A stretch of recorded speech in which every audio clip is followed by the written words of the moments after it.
আপনার প্রোফাইল অথবা পেজে রিচ এবং ফলোয়ার বাড়াতে চাইলে একটি সেটিং অন করে দিন। তাহলেই আপনার রিচ বেড়ে যাবে এবং ফলোয়ার বাড়বে এবং ভিউজও বাড়বে। তো চলুন আমরা সেটিংটা শিখে নেই, কীভাবে আমরা এই সেটিংটা অন করব। তো সেটিংটা শেখার জন্য আপনারা আমার মোবাইল স্ক্রিনটা লক্ষ্য করুন। আমি স্ক্রিন শেয়ারের মাধ্যমে আপনাদের সেটিংটা শিখিয়ে দেব।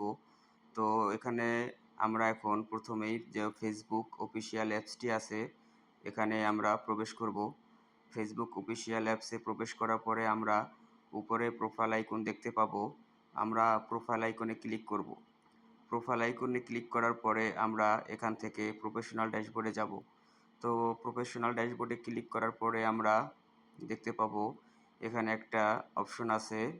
অপশনটা হলো গিয়া আপনার কন্টিনিউ ইউর উইকলি চ্যালেঞ্জ। এখানে ক্লিক করব। এখানে ক্লিক করার পরে আমরা আমাদের কাঙ্ক্ষিত সেই সেটিংসটি পেয়ে যাব। উপরেই আছে রিচ মোর পিপল। এই রিচ মোর পিপলে ক্লিক করে আমরা সেটিংটা অন করে দেব। তো রিচ মোর পিপলে যাওয়ার পরে আমরা দেখতে পাবো এখানে 3টা অপশন আছে।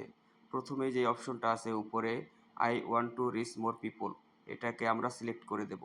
এটা সিলেক্ট করার পরে আমরা আপডেট করে দেব। তো এটা আপডেট হয়ে গেলেই আপনার ফেসবুক পেজ অথবা প্রোফাইলে আপনার যত ভিডিও আছে সবগুলান র্যাঙ্ক করবে এবং রিচ বাড়বে, ফলোয়ার বাড়বে। তো যারা ভিডিওটা ফেসবুক থেকে দেখতেছেন ফেসবুকটা ফলো করে দিবেন। আর যারা ইউটিউব চ্যানেল আমার হিমেল বিডি অফিসিয়াল, এই ইউটিউব চ্যানেল থেকে যারা দেখবেন তারা অবশ্যই আমার ইউটিউব চ্যানেলটি সাবস্ক্রাইব করে দেবেন। ভিডিওটা ভালো লাগলে সাথেই থাকবেন সবাই।